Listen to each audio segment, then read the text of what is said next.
நினைவாற்றல் மேதை ஜான் லூயிஸின் கற்றல் தொடரோட இந்த புதிய பகுதிக்கு உங்களை வரவேற்கிறோம். இன்னைக்கு நாம திருக்குறள்ல இருந்து ஒரு ஆழமான குறளையும் அத நம்ம மனசுல நல்ல பதிய வைக்கிற ஒரு அருமையான நினைவாற்றல் உத்தியையும் பத்தி கொஞ்சம் விரிவாக பார்க்க போறோம்.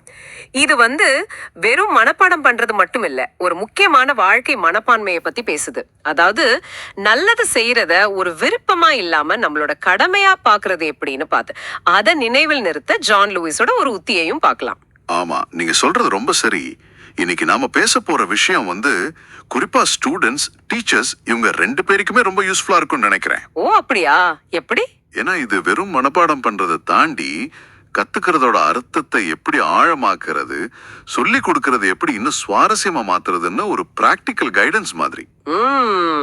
கற்றல் செயல்முறையை இன்ட்ரெஸ்டிங்கா மாத்தி புரிதலை ஆழப்படுத்த மெமரி டெக்னிக்ஸ் எப்படி உதவுதுங்கிறதுக்கு இது ஒரு நல்ல உதாரணம். ரொம்ப சரியா சொன்னீங்க.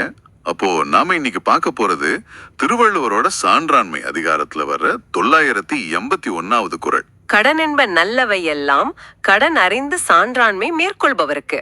ஆமா, இந்த குறளோட ஆழமான பொருளை புரிஞ்சுக்கிறதோட நினைவாற்றல் நிபுணர் ஜான் லூயிஸ் அவரோட காட்சிப்படுத்தி கதை உருவாக்கும் உத்தி மூலமா அதை எப்படி ஈஸியா ஞாபகம் வச்சுக்கிறதுன்னு பார்க்க போறோம்.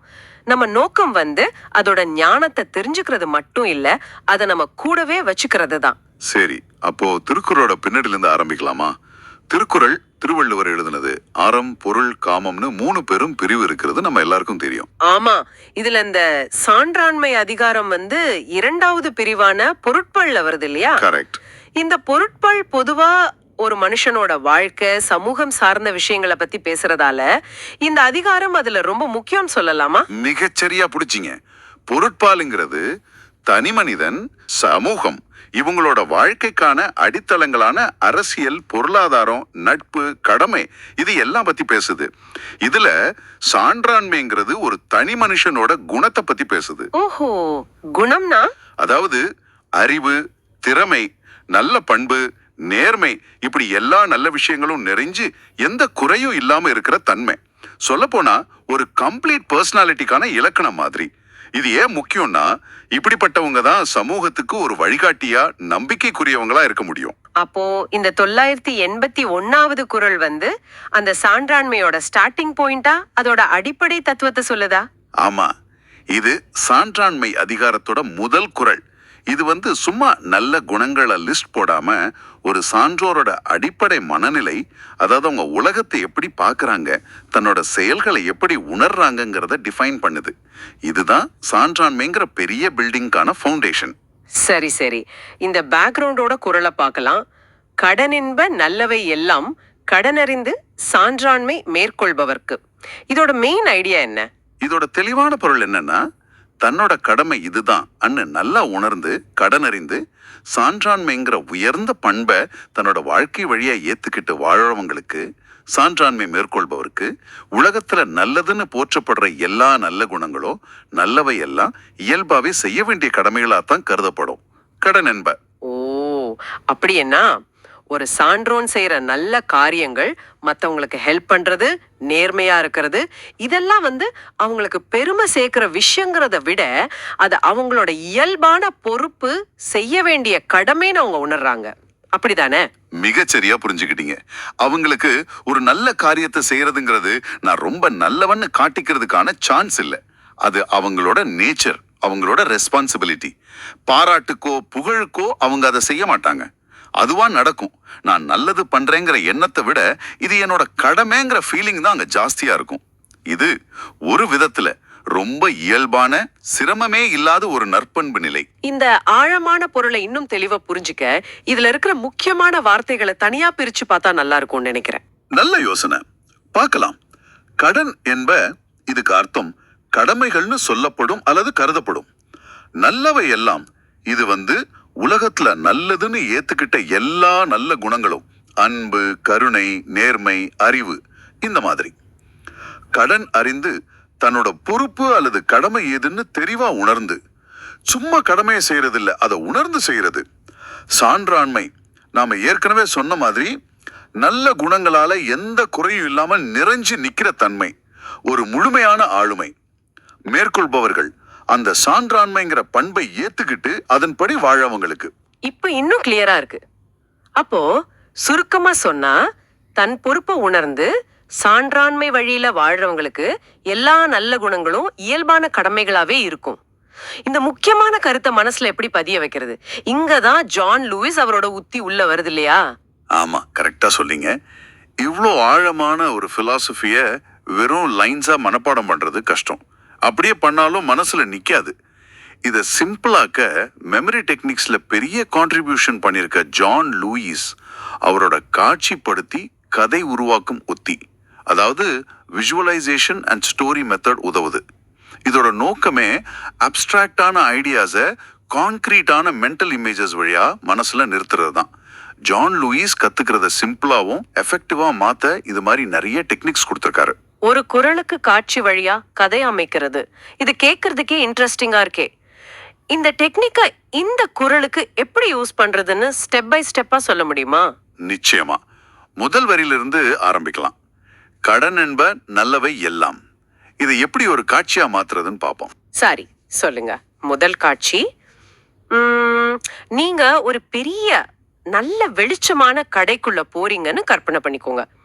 அங்க உலகத்துல இருக்கிற எல்லா நல்ல விஷயங்களும், அன்பு பார்சல், கருணை பாட்டில், நேர்மை பேட்ஜ், அறிவு புக்ஸ், ஆற்றல் டூல்ஸ்னு இப்படி நல்லவை எல்லாம் அழகா அடுக்கி வச்சிருக்கு. இதையெல்லாம் பார்த்து ஆச்சரியப்பட்டு இதோட விலை என்னன்னு கேக்குறீங்க. இது வரைக்கும் ஓகேவா? மனசுல நிக்குதா அந்த காட்சி? ஆமா ஆமா. இப்போ அதோட ட்விஸ்ட். கடைக்காரர் உங்ககிட்ட வராரு. வந்து, சார், இதெல்லாம் சேல்ஸுக்கு இல்ல, இது நீங்க திருப்பி செலுத்த வேண்டிய கடன் என்ப அப்படின்னு சொல்றாரு. எப்படி இருக்கு? உலகத்துல இருக்கிற அத்தனை நல்ல விஷயங்களும் உங்களுக்கு கிடைச்ச கடன் மாதிரி ஒரு ஃபீல் வருதா? ஆடா, இது ரொம்ப வித்தியாசமா ஆனா பவர்ஃபுல்லா இருக்கு இந்த இமேஜ். நல்லவை எல்லாம் கடன், இது மனசுல பதிஞ்சிடுச்சு. சரி, அடுத்த வரி, கடன் அறிந்து சான்றாண்மை மேற்கொள்பவருக்கு. இதை எப்படி இந்த சீனோட கனெக்ட் பண்றது? யாருக்கு இந்த கடன் கிடைக்கும்? அருமையான கேள்வி. இப்போ இந்த கடையில ஒரு கண்டிஷன் போடுத்தோங்க. அதுல என்ன எழுதி இருக்குன்னா, இந்த கடன்கள் எல்லாம் யாருக்கு சொந்தம்? தங்களோட கடமைகளை கடன் அறிந்து சான்றாண்மைங்கிற பாதையை மேற்கொண்டு போறவங்களுக்கு, மேற்கொள்பவர்களுக்கு மட்டும்தான் இந்த நல்ல குணங்கள் கடனா வழங்கப்படும். ஓ, அப்போ ஒரு குவாலிஃபிகேஷன் தேவைப்படுது. எல்லாருக்கும் இது கிடைக்காது போல. ஆமா. இப்போ அந்த சான்றாண்மை பாதையை மனக்கண்ல கொண்டு வாங்க. அந்த பாதையில ஒரு சான்றோர் கம்பீரமா நடந்து வர்றாரு. அவரு தன்னோட கடமைகளை தெளிவா உணர்ந்ததால, கடன் அறிந்து அந்த பாதையில நடக்கிறதால சான்றாண்மை மேற்கொள்பவருக்கு அந்த கடையில இருக்கிற நல்ல குணங்கள் எல்லாம், நல்லவை எல்லாம் அவருக்கு இயல்பா ஒரு கடன் என்பா வந்து சேருது. அவர் அது ஒரு பாரமா நினைக்கல, தன்னோட இயல்பா ஏத்துக்கிறாரு. இப்போ புரியுது. அப்போ முழு மென்டல் பிக்சர் இதுதான். ஒரு பெரிய கடையில நல்லவை எல்லாம் இருக்கு, ஆனா அத கடன் என்பாங்க. யாருக்கு? தன்னோட கடமையை அறிந்து சான்றாண்மையை மேற்கொள்பவருக்கு மட்டும்தான் அது இயல்பான கடமைகளா சேரும். இந்த மனப்படம் குரலோட 2 வரியையும் சூப்பரா இணைக்குது. மிகச்சரியா தொகுத்தீங்க. இதுதான் ஜான் லூயிஸோட காட்சிப்படுத்தி கதை உருவாக்கும் உத்தி. இந்த காட்சிகளை நீங்க உங்க மனசுல தெளிவா ஓட விட்டா போதும். குரலோட வரிகளும் அதோட ஆழமான பொருளும் தானாவே மனசுல நிக்கும். வெறும் வார்த்தைகள் இப்போ உயிருள்ள காட்சிகளா மாறிடுச்சு. இது வெறும் மனப்பாடம்ங்கிறத தாண்டி அந்த கருத்தை உணர்றதுக்கும் ஹெல்ப் பண்ணுது போல தெரியுது. நிச்சயமா. இப்போ நீங்க செய்ய வேண்டியது, ஒரு நிமிஷம் எடுத்துக்கிட்டு இந்த காட்சிகளை மனசுல தெளிவா ஓட விடுங்க.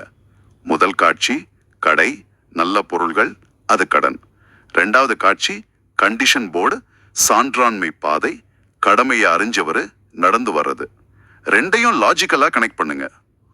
இந்த மாதிரி ஒரு கதையா ஞாபகம் வச்சுக்கும் போது தேவைப்படுற டைம்ல, ஒரு எக்ஸாம் ஹால்லயோ இல்ல ஒரு கான்வர்சேஷன் நடுவுலையோ முதல்ல அந்த காட்சி தான் ஞாபகத்துக்கு வரும். அந்த காட்சியிலிருந்து குரலோட வரிகளை ஈஸியா எடுத்துடலாம். இது வெறும் மெமரி ட்ரைனிங் மட்டும் இல்ல, கான்செப்டா ஆழமா உள்வாங்குற ட்ரைனிங்கும் கூட. அதுதான் இந்த டெக்னிக்கோட பவர். ஜான் லூயிஸோட இந்த அப்ரோச் கஷ்டமா தெரியற கத்துக்கிற ப்ராசஸை எப்படி ஈஸியாவும் இன்ட்ரெஸ்டிங்காவும் மாத்துது பாருங்க. இப்போ அந்த குரலை திரும்ப ஒரு தடவை சொல்லி பாருங்க. உங்க மனசுல அந்த காட்சியும் சான்றோரோட நடையும் வருதானு. கடன் எந்தன் நல்லவை எல்லாம் கடன் அறிந்து சான்றாண்மை மேற்கொள்பவர்க்கு. இப்போ வெறும் வார்த்தைகளா இல்லாம ஒரு அர்த்தமுள்ள சித்திரமா மனசுல பதியுது இல்லையா? கத்துக்கிறத இப்படி ஒரு அனுபவமா மாத்துற ஜான் லூயிஸோட கான்ட்ரிபியூஷன் உண்மையிலே பாராட்ட வேண்டிய விஷயம். ஒத்துக்கிறேன். இது கத்துக்கிறதுக்கு ஒரு புது சாவிலி கிடைச்ச மாதிரி இருக்கு. சரி, இன்னைக்கு நாம பேசின இந்த விஷயங்களோட முக்கிய பாயிண்ட்ஸ் ஒரு தடவை தொகுத்து பார்க்கலாமா? திருக்குறளோட 981வது குறள் வழியா சான்றோர்கள் எப்படி நல்ல குணங்களை தங்களோட இயல்பான கடமையா நினைக்கிறாங்கங்கிற உயர்ந்த தத்துவத்தை புரிஞ்சுக்கிட்டோம். அதோட அந்த புரிதலை நம்ம மனசுல ஆழமா பதிய வைக்க ஜான் லூயிஸோட காட்சிப்படுத்தி கதை உருவாக்கும் உத்தி எப்படி உதவுதுன்னு ஸ்டெப் பை ஸ்டெப்பா கத்துக்கிட்டோம். ஒரு கடை உருவகம் மூலமா குறளோட 2 வரிகளையும் அதோட பொருளையும் கனெக்ட் பண்ணோம். இது ஸ்டூடெண்ட்ஸ்க்கு எக்ஸாமுக்கு மனப்பாடம் பண்ண யூஸ் ஆகுறது ஒரு பக்கம் இருந்தாலும், டீச்சர்ஸ் அவங்க ஸ்டூடெண்ட்ஸ்க்கு திருக்குறள் மாதிரி தத்துவ விஷயங்களை சொல்லி கொடுக்க இது ஒரு சூப்பர் டூலா இருக்கும் இல்லையா? கரெக்ட். கத்துக்கிறத ஒரு பிராக்டிக்கல் அனுபவமா மாத்த இது ஹெல்ப் பண்ணும். நீங்க சொல்றது 100க்கு 100 உண்மை. இது லேர்னிங் ப்ராசஸ் ரொம்ப லைவாவும் மறக்க முடியாததாவும் மாத்தும். வெறும் வரிகளை ஒப்புவிக்கிறத விட்டுட்டு அதுக்கு பின்னால இருக்கிற கருத்தை ஸ்டூடெண்ட்ஸ் உணர்றதுக்கும் அவங்களோட லைஃபோட கனெக்ட் பண்ணி பார்க்கறதுக்கும் இது வழிவகுக்கும். அருமை.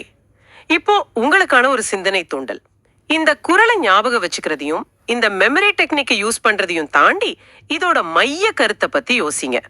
அதாவது நல்ல செயல்களை பாராட்டப்பட வேண்டிய ஸ்பெஷல் சாய்ஸா பார்க்காம நம்மளோட இயல்பான அடிப்படை கடமையா பார்க்குற அந்த சான்றாண்மை மனப்பான்மையை நாம வளர்த்துக்கிட்டா அது உங்களோட டெய்லி ஆக்டிவிட்டீஸ், மற்றவங்க கூட இருக்கிற ரிலேஷன்ஷிப்ஸ், ஏன் உங்களை பத்தின உங்களோட பார்வையே கூட எப்படி மாத்தலாம். கொஞ்சம் யோசிச்சு பாருங்க.